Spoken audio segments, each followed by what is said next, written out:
준비된 행운. 쌉. 노트는 밤을 새워 말을 달려서 마침내 성에 도착했다. 그 얼굴은 마린에 대한 증오로 잔뜩 일그러져 있고 눈에는 핏발이 서 있었다. 밤새도록 채찍질을 당한 말은 성문 앞에 이르러 날카로운 비명을 지르더니 그대로 죽어버렸다. 하지만 노트는 말은 그대로 내버려둔 채 땅이 울릴 정도의 기세로 어깨를 들썩이며 성 안으로 들어갔다. 오른손에 칼을 움켜쥐고 닥치는 대로 문을 열어젖히며 마린의 모습을 찾는다. 마린은 어디에 있는 거냐? 노트가 성으로 돌아왔다. 모습을 보여라. 그 모습을 본 사람들은 그가 정말로 흑기사 노트인지 알아보지 못했다. 그 정도로 그의 인상은 험악하게 바뀌어 있었다. 지난 이래 동안 마린에게 농락을 당했다는 분노가 하룻밤 만에 그를 완전히 바꾸어 놓았다. 노트는 촛대를 쓰러뜨리고 램프를 부수면서 성의 정원으로 다가갔다. 틀림없이 그곳에 마린이 있을 것이다. 어쩌면 지금쯤 마법의 클로버를 손에 넣었을지도 모른다. 하지만 정원으로 달려간 노트가 본 것은 뜻밖의 광경이었다. 마지막으로 보았을 때 아름다운 꽃들이 흐드러지게 피어있던 멋진 장소가 어느 틈에 하얀 타일로 덮여 있었던 것이다. 이게 대체... 노트는 칼을 움켜쥔 채 멍한 표정으로 그 자리에 멈추어 섰다. 마리는 그런 노트의 모습을 보고 손에 들고 있던 지팡이로 타일을 두드렸다. 돌아왔느냐, 노트? 조용하고 엄숙한 목소리로 마린이 말했다. 대체 이게 어떻게 된... 무슨 일이... 노트가 머리를 흔들며 물었다. 모르가나가 무슨 말을 했는지 나는 이미 알고 있다, 노트. 마린이 하얀 수염을 쓰다듬으면서 말했다. 이렇게라도 하지 않으면 너는 틀림없이 나를 믿어주지 않았을 거야. 그리고 그 칼로 나를 죽인 뒤에야 이곳에 마법의 클로버가 자라지 않는다는 사실을 깨달았겠지.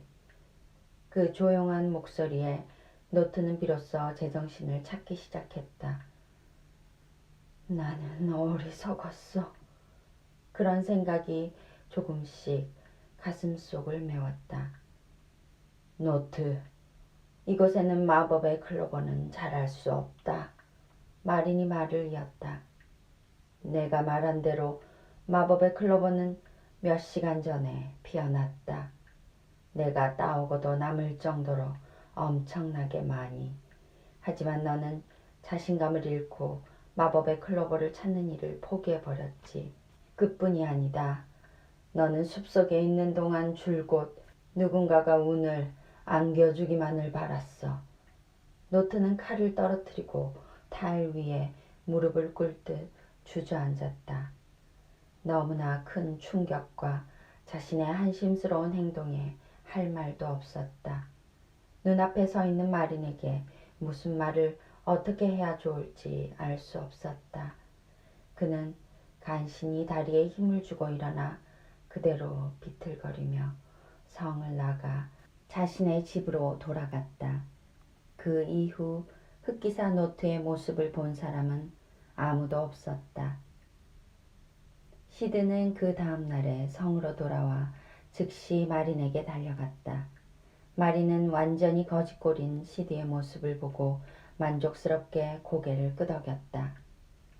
마린님, 이것을 받아주십시오. 시드는 그렇게 말하고 두 손에 가득 담긴 마법의 클로버를 마린에게 내밀었다. 정말 감사합니다. 이건 모두 마린님 덕분입니다. 어떻게 감사의 말씀을 드려야 좋을지 모르겠습니다. 얼굴을 들라, 시드. 마린이 부드러운 목소리로 말했다. 이건 내 덕분이 아니다. 모두 너 자신이 이루어낸 일이다. 너는 힘든 고통을 감수하고 흙을 퍼날랐고 호수의 여왕에게 도움을 청하여 물을 끌어댔다. 또 밤을 새워 나뭇가지를 잘라내고 돌멩이를 치웠다. 그리고 모르가나의 달콤한 유혹도 떨쳐버리고 끝까지 너 자신의 신념을 믿지 않았느냐? 너는 너의 신념을 관철시켰다. 그 결단과 실행 능력이 내 운명을 바꾼 것이다. 하지만 마린님의 말씀이 없었다면 저는 시드의 말을 마린이 가로막았다. 내가 행운을 움켜쥘 수 있었던 것은 너 자신이 스스로 행운을 불러올 수 있도록 미리 철저한 준비를 했기 때문이다. 내가 한 일은 너를 숲으로 보낸 것뿐이다. 즉, 너는 자기 자신이 행운의 일부가 되기를 진심으로 바랐던 것이다. 시드는 깊이 머리 숙여 인사를 하고 마린에게 이별을 고했다. 그리고 백마에 올라타 자신이 움켜쥔 행운에 관한 이야기를 사람들에게 들려주기 위해 왕국 전역을 여행하기로 했다. 그는 가는 곳마다 사람들에게 행운을 나누어 주었다. 그는 자신이 마법의 클로버가 싹을 틔우는 모습을 상상했듯 왕국 전역의 모든 사람들이 행운을 움켜쥐는 모습을 상상했다. 그의 생각으로는 이런 식으로 모든 백성에게 행운에 관한 이야기를 들려주는 여행은 새로운 준비의 시작이었던 것이다. 행운을 맞이할 준비는 자기 자신밖에 할 수 없다. 그리고 그 준비는 누구나 당장 시작할 수 있다.